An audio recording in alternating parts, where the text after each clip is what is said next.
So I haven't made any YouTube videos in a long while because school has been kind of taking up all of my time, which is fine. But I wanted to make a video about what I'm reading lately. Now, this isn't everything I've been reading lately. Actually, let me go get my...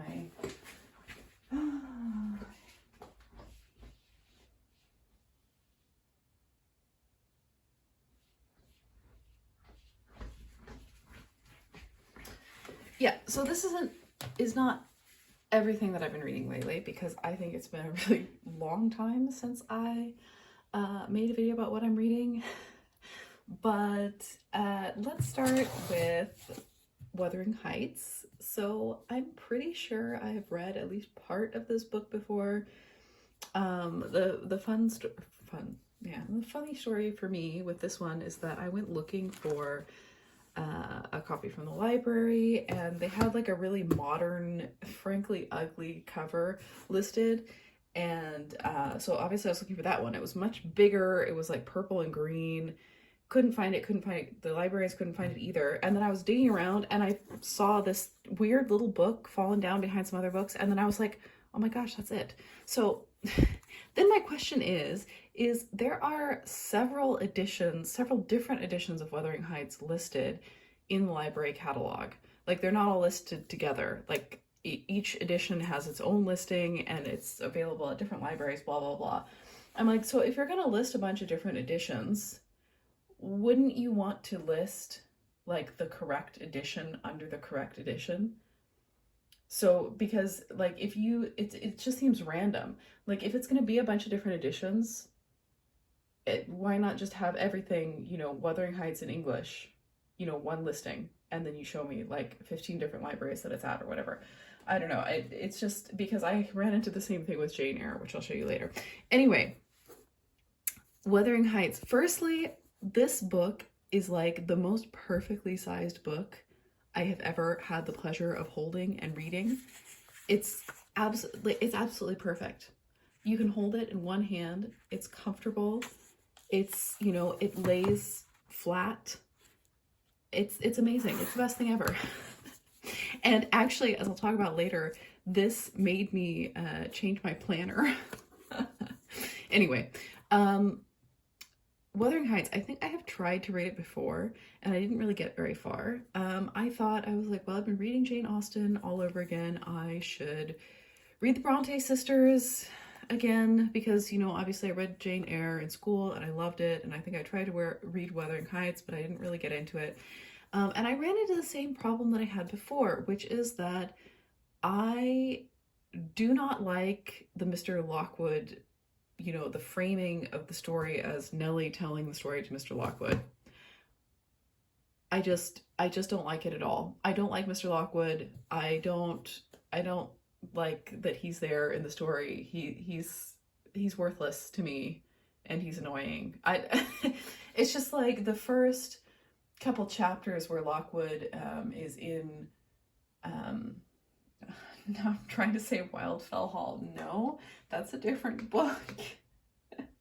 When Lockwood is at the Heights, and I'm like, I feel I'm just so confused the whole beginning of the story, because I'm like, wait, which Catherine is this? I don't get it. What's a real, what's happening? And then the whole thing, of course, tons of spoilers, but this is a super old book, so tons of spoilers in the next couple sentences I say about Wuthering Heights. So the thing is that then we have the whole where basically he's being haunted by because Mr. Lockwood sleeps in Catherine's old room, and he's like being haunted by somebody's ghost, and I was like, do I not remember the plot correctly? Because I felt like it was being indicated, oh, somebody who is out on the cold moors. And I'm like, okay, did somebody die because they got shut out in the cold or got lost to the moors or something? I'm like, is that a different book that I'm thinking of? I don't know. It was just kind of weird then that we have that one instance of like, oh, ghosts might be real, and then never again in the entire rest of the book are ghosts mentioned or experienced at all, except for the very, very last pages where, you know, people see Kathy and Heathcliff's ghosts on the moors or whatever. But like I said, I just don't like that at all. I'm sure there's more intelligent people than me who have made arguments for or against, but once it actually got into the actual Wuthering Heights story with all the Catherines and the Lintons and the Edgars and Heathcliff being fucking evil. By the way, I hate Heathcliff. You know, when they're like, oh, Heathcliff, villain or victim, he's a villain. He sucks. And he gets no sympathy from me, basically. Oh, well, he suffered such abuses, blah, blah, blah. And it's like, okay, yeah, so did Jane Eyre, and she didn't turn into a shithead. And so did Hareton, actually, in the book, you know, because that was what Heathcliff was trying to do to him. It's like the same thing that he experienced. He didn't turn into a terrible person either. So, yeah, I don't know. Like, armchair analysis, Heathcliff is just a narcissist. And I mean, Catherine kind of is too. I guess the other thing, the thing that I don't quite get about Wuthering Heights is, so in Austen's work, I feel like the characters are often, they're traveling, they're doing a season in town, they're going somewhere else. And Wuthering Heights is almost like claustrophobic. The entire book, they never ever leave Wuthering Heights and the Grange. Like, there's no seasons in town, there's no visitors from outside, there's no, you know, they don't go anywhere else, they don't experience anything else, they don't have any visitors from anywhere else, you know, and it's just kind of, yeah, it would have done these people some good if they had traveled a little bit. Or also, you know, like Edgar, when he marries Catherine, like, why didn't they, well, what was their financial situation? Why didn't they get a house in town? Why didn't they go somewhere else and do something else? I don't know. Or why didn't he demand that they do so instead of hanging around and being constantly harassed by Heathcliff, basically? It's like you have money and rent a house somewhere else. I don't know. Just a little things like that they're interesting to me. It's different. Also, the other thing I think about is that, you know, everybody is like, oh, if you love Jane Austen, you should read the Bronte sisters. And I'm like, I agree. I also really enjoy the Brontes' work, just like I enjoy Austen's work. However, the Bronte sisters' work is very discernibly set in a different time period. It's different. You know, it's not like very far away from when Jane Austen's works are primarily set, but it is definitely different. You know, the difference of 20, 30 years. I don't know exactly, but it, like, to me, I'm not a historian, obviously, but I do know a little bit, and I'm like, it's different. It's a different vibe. It's a different feeling, not just because it's, you know, more gothic fiction, because I have also read or tried to read the Chronicles of Udolpho, and some like older classics like that, which, you know, whatever they're reading in Northanger Abbey. And that's also kind of funny because I feel like Chronicles of Udolpho, isn't it supposed to be like taking place hundreds of years before it was written? And it seems to me pretty contemporary to the time that it was written in. Okay, now we're really getting into stuff that I don't know about. But anyway, this is my feeling about Wuthering Heights. I ended up actually really, really enjoying it once we got past the whole Mr. Lockwood framing device. Like, I just don't care about him. Feel free to tell me your arguments for why she should have done it that way and not have, I don't know, an omniscient third person narrator or multiple perspectives, or, you know, just have Nellie telling the story to someone. I don't know, whatever. Anyway, that was Wuthering Heights. Also, like I said, this book is like, what?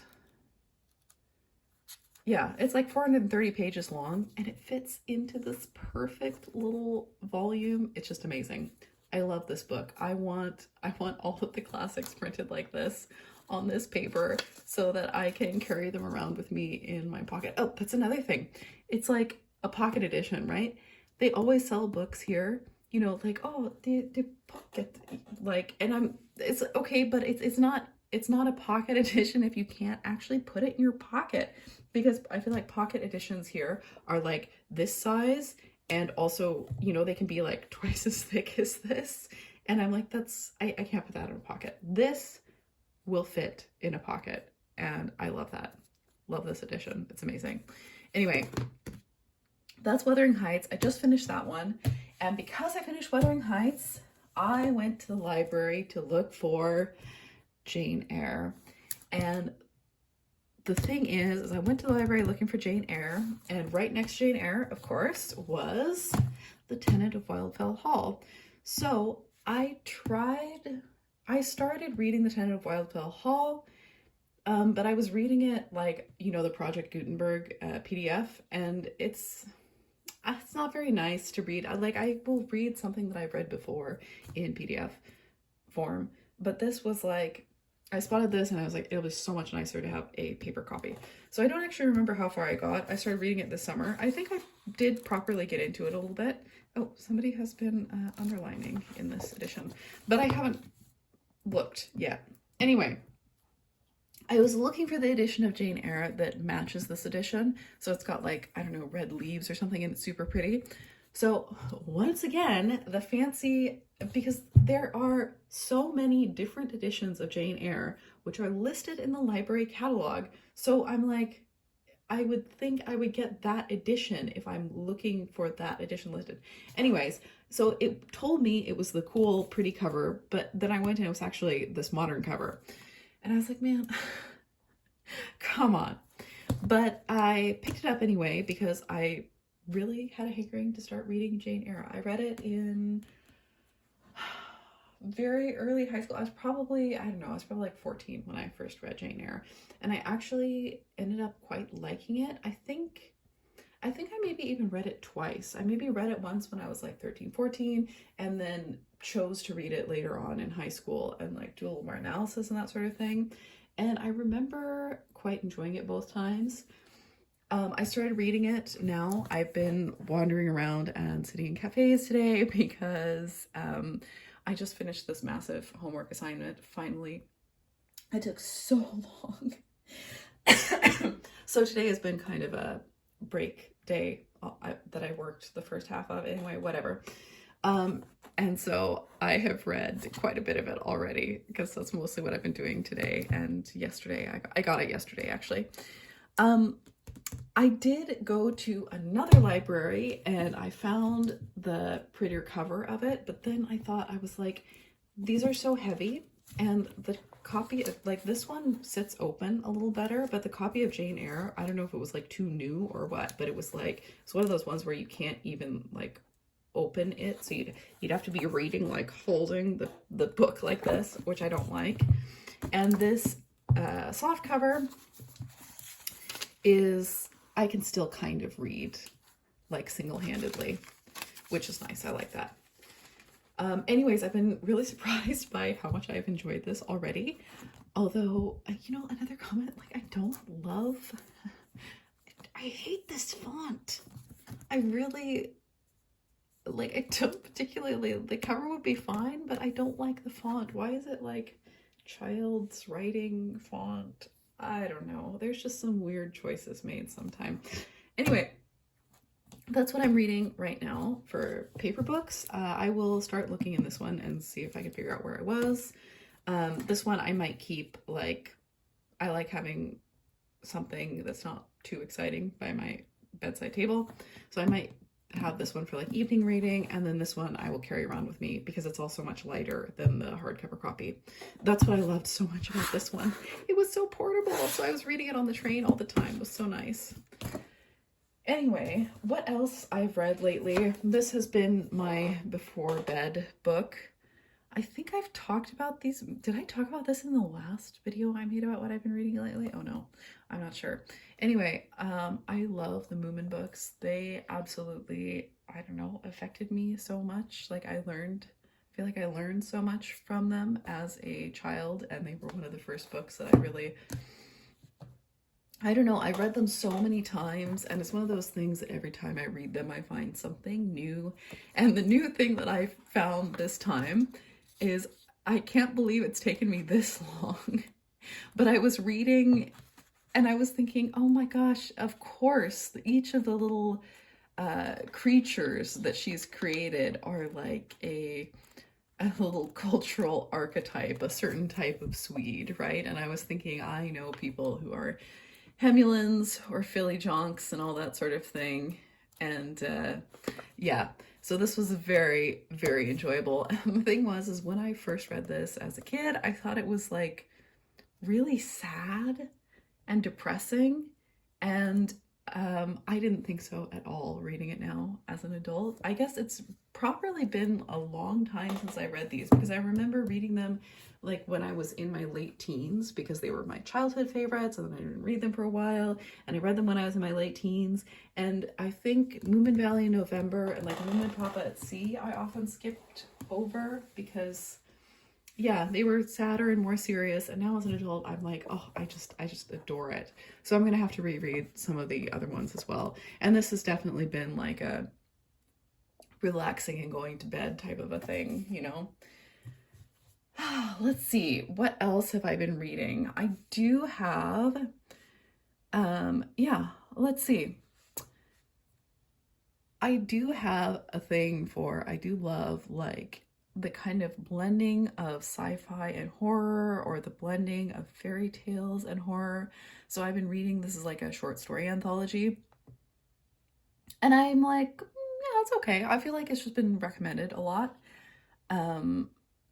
I feel like Lady Macbeth, I started reading that one because there were so many, like my YouTube recommendations were just inundated with like the problem of adaptation. Like so many people were talking about all the problems with this book, and I just got really curious. I mean, like the cover is super appealing to me. I don't know. And then this North and South, I have also started reading. I don't know why I started reading the ebook. Maybe I think they don't have it in the library here. I think that must be it. Because everything else, you know, all the other classics I've been able to get from the library, they didn't have North and South.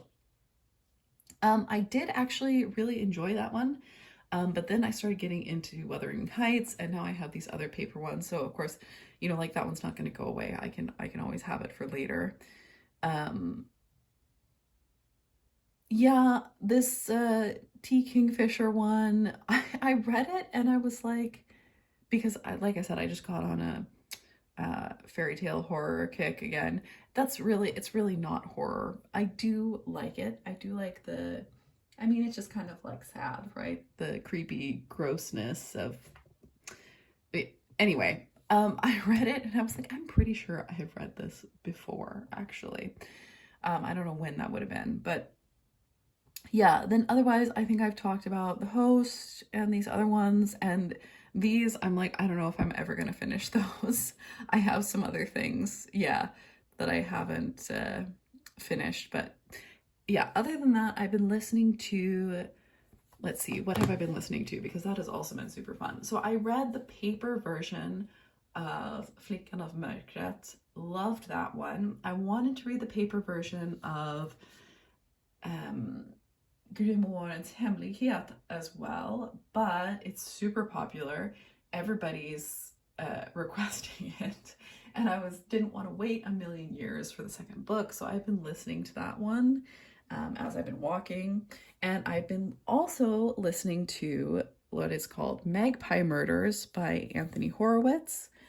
So I was thinking, it just like randomly came up, and you know, Swedes, we love murder mysteries, right?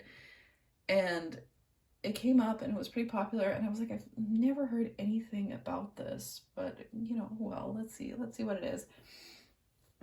And it's very much in the vein of Hercule Poirot. Like, he goes to this, the detective is a foreign guy in England, and there's this little cozy, quaint little village with where everybody has secrets.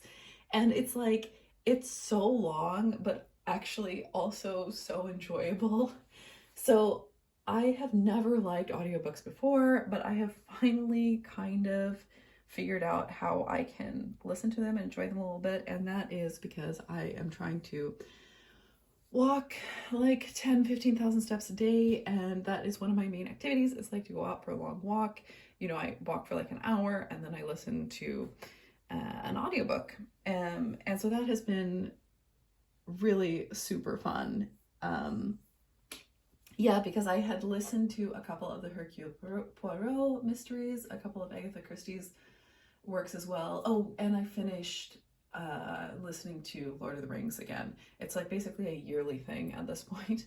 I really want to have my mom's old paper copies of Lord of the Rings so that I can reread them in paper, you know, on paper as well, because I think that would be a different experience. But seriously, it has been one of the most enjoyable experiences this autumn, you know, wandering in the beautiful autumn woods with the colorful leaves and listening to Lord of the Rings. And, you know, the last book, it makes me cry every time. I cried so much over the past couple of weeks listening to The Return of the King. Yeah, so that's what I've been reading, and that's what I've been listening to. The other thing is with all of my walking and, you know, listening to audiobooks, but I've been walking like, I don't know, it's sometimes like a couple hours each day and listening to audiobooks. I have actually read fewer paper books, which, I don't know, it concerns me slightly, but also it doesn't, because I've read a lot of classics this year. And obviously things like Jane Eyre and Wuthering Heights are very long. So I don't know. It feels, to me, it feels like it's better for me to read books on paper, like better even than reading books on my e-reader. It's like, it's just not as good on the e-reader. It's just not as good as having a paper book and having that experience of yeah, being able to carry it around with you and turn the pages and everything. So that's what I've been reading lately.